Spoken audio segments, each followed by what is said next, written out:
नमस्कार मित्रों, Shukla ji UP 32 channel में आपका स्वागत है। मित्रों, आज इस वीडियो में हम बात करेंगे माता सीता की यह रोचक लोक कथा आपका दिल जीत लेगी, धन के भंडार भर देगी। मित्रों, ये हम लोग कथा आपको आज इस वीडियो में सुना रहे हैं मित्रों। और जो लोग पहली बार चैनल को देख रहे हैं वो चैनल को सब्सक्राइब कर लें, बेल आइकन दबा दें, जिससे ऐसे लोक कथाएँ एवं धार्मिक वीडियो मित्रों हम अपने चैनल पे लाते रहते हैं। तो बिना देरी के हम ये अपनी कहानी शुरू करते हैं इस वीडियो के माध्यम से। यह कहानी सीता माता की कहती थी और श्री राम इसे सुना करते थे। एक दिन श्री राम भगवान को किसी काम के लिए बाहर जाना पड़ गया, तो सीता माता कहने लगी कि भगवान, मेरा तो 12 वर्ष का नित्य नियम है। अब आप बाहर जाएंगे तो मैं अपनी कहानी किसे सुनाऊंगी। श्री राम ने कहा कि तुम कुएं की पाल पर जाकर बैठ जाना और वहाँ जो औरतें पानी भरने आएंगी उन्हें अपनी कहानी सुना देना। माता सीता कुएं की पाल पर जाकर बैठ जाती हैं। एक स्त्री आई, उसने रेशम की जरी की साड़ी पहन रखी थी और सोने का घड़ा ले रखा था। सीता माता उसे देख कहती हैं कि बहन, मेरा 12 वर्ष का नित्य नेम सुन लो। पर वह स्त्री बोली कि मैं तुम्हारा नित्य नेम सुनूंगी तो मुझे घर जाने में देर हो जाएगी और मेरी सास मुझसे लड़ेगी। उसने कहानी नहीं सुनी और चली गई। उसकी रेशम की जरी की साड़ी फट गई, सोने का घड़ा मिट्टी के घड़े में बदल गया। सास ने देखा तो पूछा कि ये किसका दोष अपने सिर लेकर आ गई है। बहू ने कहा कि कुएं पर एक औरत बैठी थी, उसने कहानी सुनने के लिए कहा, लेकिन मैंने सुनी नहीं, जिसका यह फल मिला। बहू की बात सुनकर अगले दिन वही साड़ी और घड़ा लेकर सास कुएं की पाल पर गई। सास को वहीं माता सीता बैठी मिली तो माता सीता ने कहा कि बहन, मेरी कहानी सुन लीजिए। सास बोली कि एक बार छोड़ तो मैं तो 4 बार कहानी सुन लूँगी। राम आए, लक्ष्मण आए, देश के पुजारी आए, नित्य का नेम लाए, आओ राम बैठो राम। तपी रसोई जियो राम, माखन मिश्री खाओ राम। दूध बतासा पियो राम, सूत के पल का मोठो राम। साल दुसाला पोठो राम, साल दुसाला ओढ़ो राम। जब बोलूँ जब राम ही राम, राम सवारे सबके काम। खाली घर भंडार भरेंगे, सबका बेड़ा पार करेंगे। जय जय श्री राम राम राम। सास बोली कि बहन, कहानी तो बहुत अच्छी लगी। कहानी सुनकर सास घर चली गई और उसकी साड़ी फिर से रेशम जरी की बन गई। मिट्टी का घड़ा फिर सोने के घड़े में बदल गया।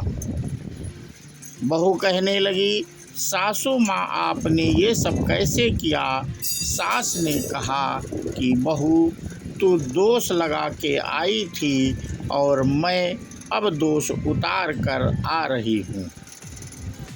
बहू ने फिर पूछा कि वह कुएं वाली स्त्री कौन है। सास बोली कि वे सीता माता थीं। वे पुराने को नया कर देती हैं, खाली घर में भंडार भर देती हैं। वह लक्ष्मी जी का वास घर में कर देती हैं। आदमी की जो भी इच्छा हो उसे पूरा कर देती हैं। बहू बोली कि ऐसी कहानी मुझे भी सुना दो। सास बोली कि ठीक है, तुम भी सुनो। और सास ने कहानी शुरू की। मित्रों, सास अपनी बहू को वही कहानी सुनाती हैं। राम आए लक्ष्मण आए, देश के पुजारी आए, नित नेम का नेम लाए, आओ राम बैठो राम, तपी रसोई जियो राम, माखन मिश्री खाओ राम, दूध बतासा पियो राम, सूत के पलका मोठो राम, साल दुसाला पोठो राम, साल दुसाला ओढ़ो राम, जब बोलूं जब राम ही राम, राम संवारे सबके काम, खाली घर भंडार भरेंगे, सबका बेड़ा पार करेंगे, जय श्री राम जय जय राम। कहानी सुनकर बहू बोली कि कहानी तो बहुत अच्छी है। सास ने कहा कि ठीक है, इस कहानी की रोज कहा करेंगे। अब सास बहू रोज सवेरे उठती, नहाती धोती और पूजा करने के बाद नित्य-नेम की सीता की कहानी कहती। एक दिन उनके यहाँ एक पड़ोस की औरत आई और बोली कि बहन जरा सी आँच देना।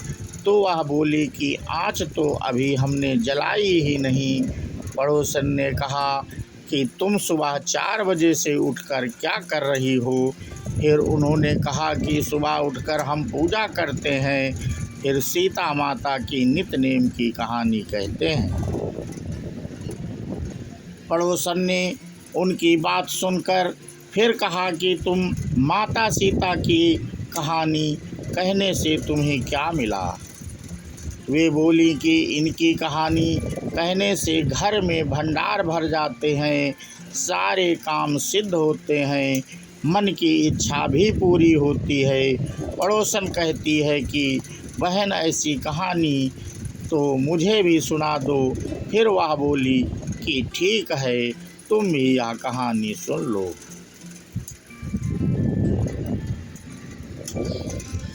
तो मित्रों, राम आए लक्ष्मण आए, देश के पुजारी आए, नित नेम का नेम लाए, आओ राम बैठो राम। इस प्रकार से मित्रों वो ये कहानी अपने पड़ोसी को सारी कहानी सुनने के बाद पड़ोसन कहने लगी, बहन कहानी तो मुझे बहुत अच्छी लगी। अब वह पड़ोसन भी नित्य नेम सीता माता की कहानी कहने लगी। कहानी कहने से सीता माता ने पड़ोसन के भी भंडार भर दिए। अब तो पूरे मोहल्ले में नित्य नेम की कथा चल पड़ी। हर किसी की मनोकामना पूरी होने लगी। हे सीता माता, जैसे आपने उनके घर भंडार भरे वैसे ही आप हमारे भी भंडार भरना, कहानी सुनने वाले के भी और कहानी कहने वाले के भी। तो मित्रों, इस प्रकार हम अपना वीडियो समाप्त करते हैं यहीं पे। और ये जो हमें एक कहानी लोक कथा मिली, हमने आप लोगों से साझा किया। और ये आपको कथा कैसी लगी कमेंट करके हमें अवश्य बताएं।